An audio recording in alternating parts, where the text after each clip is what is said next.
As it indicated, the name is Patrick, call sign K6PFG. And one of the things that I wanted to do was introduce a means or a method of encouragement for the relatively new individuals here. Because what it's going to do is allow you to utilize the tools that you have on hand. And the biggest tool that we have to work with is this, the brain. And if we don't exercise it, we won't be able to exercise it. So we have to find some things to kind of challenge us. And that's one of the things we want to do. So I want to make sure those individuals who are new to this, don't be afraid to make mistakes once we get into it. If you don't make mistakes, how would you know if you got it right? Okay, so don't be afraid to ask for help when you do run into that. And once you do so, don't just do one kit. Do a number of kits. So practice, practice, practice. I see a couple of people in here, at least one that I helped put together one of those devices, and I brought examples of the windings sitting over here on the table. So being knowledgeable about this makes it a lot easier for you, particularly in the long run when you're out there somewhere and your most favorite antenna that you have does not work, especially if you're someone who likes to venture into HF. And having that information and knowledge on hand makes it a lot easier, to get the job done, especially if you need help. So I want you to go through and make sure you look at the antenna theory that you learned in your reference guide or your study guide, because these things are important.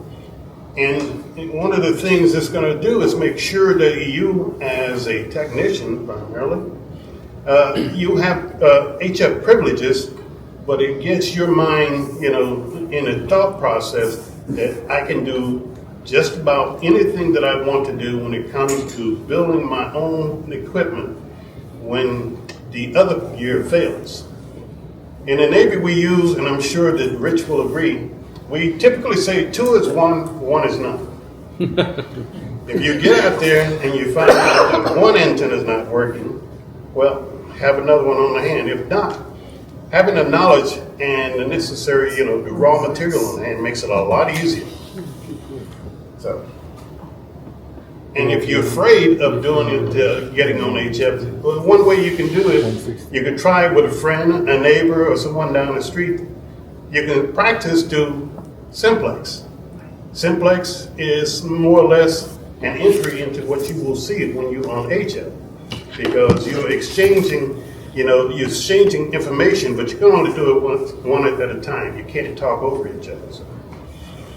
So train for emergencies, well, that's exactly what we're trying to do anyway. Since the FCC made it necessary after 1947 that they're going to implement the amateur radio field as a training group, someone who is standby in the event of an emergency, well, I guess once you sign your name on the dotted line and you get that certificate in your hand that says you're licensed to operate, well, you're one of those trainees. So, decide on the type of antenna you want to build. Well, tonight was supposed to be in the 49 to 1 unun. But I do have an example, but as I said. So, only thing I can tell you is just go for it. Do it. If you don't do it, you're doing yourself a disservice. So why a 49 to 1 unun? And I talked to Steve. Stephen on the way in and say he likes 9 to 1. Yeah, well, a lot of people like 9 to 1s. People like 4 to 1s. But I like the versatility that you get when you have a 49 to 1 if you're in the field. One of the things you don't need at the time, you don't need a tuner. And it allows you the multi-band capability. So there's, it has several approaches to the build. I'm not the only one that will provide you with the type of build that you could do. You can go online and you can see people like Steve Ellington. You can see M0MXN on YouTube. These guys have a slightly different approach than what I would take when it comes to coming to build this, but the results are the same. If you look at the image on the left side, you will see this is an example of what you might see when you do not have a capacitor in circuit when you're trying to build this 49 to 1. However, if you look at the one on the right, I wish I could enlarge that. You will notice this is the one that has a 49-to-1 unun with the capacitor in series. And if there was a way to enlarge this, let's see. They have one that's switchable, 901 or 4901. I thought I saw one time. Huh? A switchable one. No, I'm talking about here.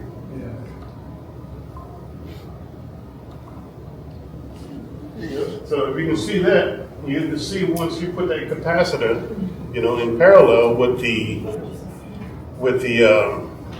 winding, the primary, you'll notice that the highest SWR on there that you will see is on 15 and 12 meters.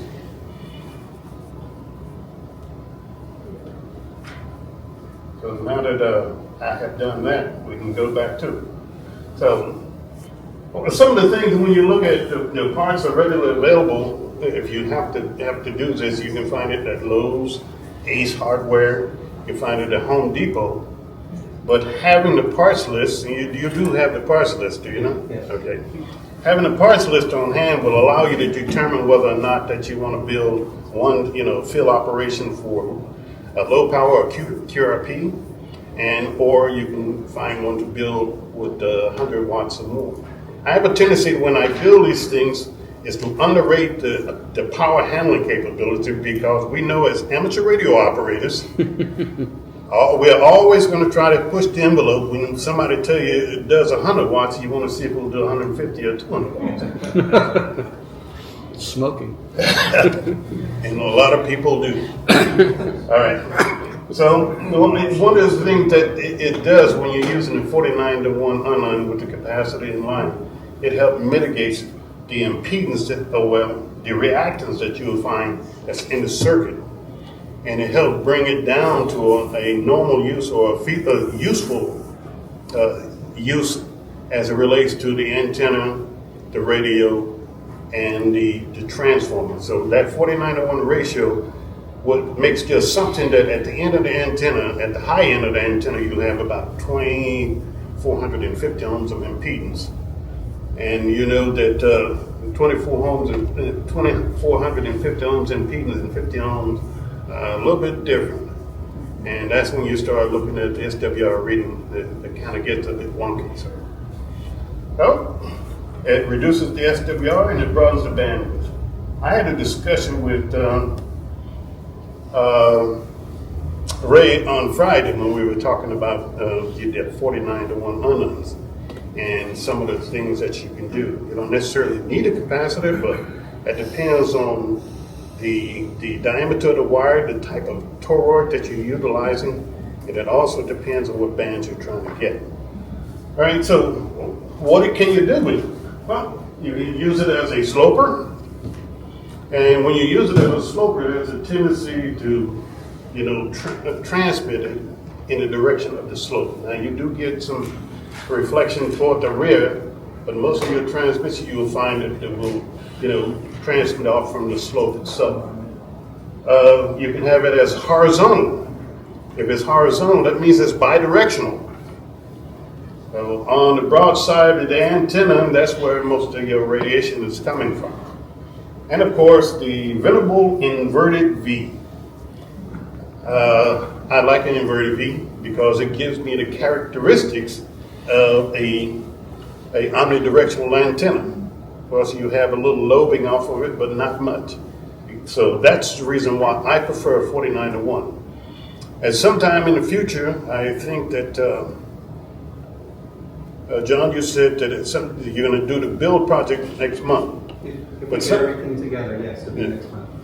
All right, well, sometime in the future, you might want to go from not just the 49-to-1, but also the 60-40-1, which allows you to get a little bit lower in the bands.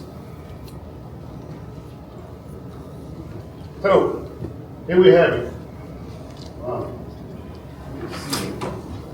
Did everybody see that clearly? Everybody see that clearly? Mostly. Well, let's see. All right. if you see the windings here, you notice that in that 49-to-1 unun or transformer, you have 7 windings on each side.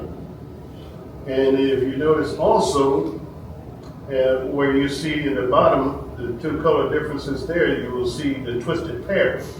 Well, that twisted pair, some people do not use a twisted pair. They tap it off rather than twist the wires. But the twisted pair allows you to put one connector to the transmit or the termination point on the back of the SO239, and of course the other, you can either wind those the grounds together and put them toward the ground off of one of the screws on the SO239, or you can put one off to the side, which I prefer, where you can attach a separate screw and connector for your counterpoise. And of course, the capacitor is 100 picofarad. That helps expand your bandwidth, but bring the resonance for multiband resonance like 20 meters, 15 meters, and 12 meters can sometimes come in just fine, sometimes it doesn't, and 10 meters. You can use it on 6 meters if you got a tuner, but that's a preference that only a few people might want to have at any given time, carrying around a tuner in the field.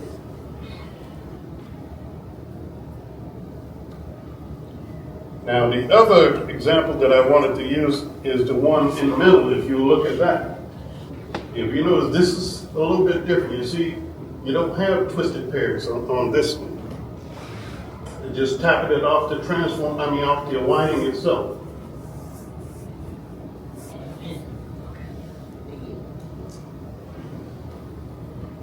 And here's a box that I do not have, but I have something similar to it. This is primarily used if you're going to make a permanent connection outside so that you can work from home. You don't have to keep moving it back and forth, and there's less of a chance you run the risk of breaking the connections on the wires for your antenna.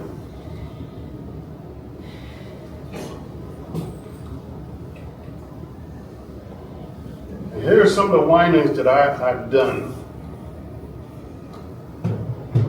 This is a T143 mix, and I'm using 22 gauge wire here because I wanted to make sure that I have something small and portable to take with my small portable rig with me. Therefore, in doing this winding, this is 22 gauge and it's 7 windings on each side. So 49 times 50 is going to get you that expected impedance of 2,450 ohms. The rest of it is just something that I wanted to use it as an example. And I brought a case like this tonight, with the expectation of building 49-to-1. Okay. John. All right. But the next thing my intention was, you see what's at the top, what it says. Let's build it.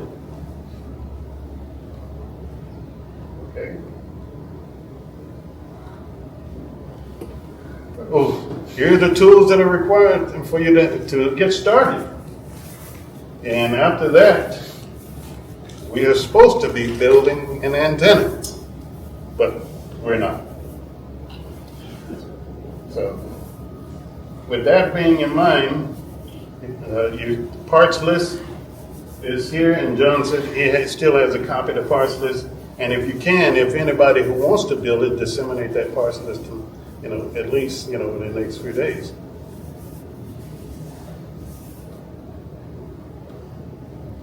All right. Now, what am I doing? What am I trying to do at this point in time? I'm trying to encourage you to build and train. Why build and train? We always think of the fact that we're going to do something, it's going to be doing something as it relates to an emergency, even though we have fun out there in the field.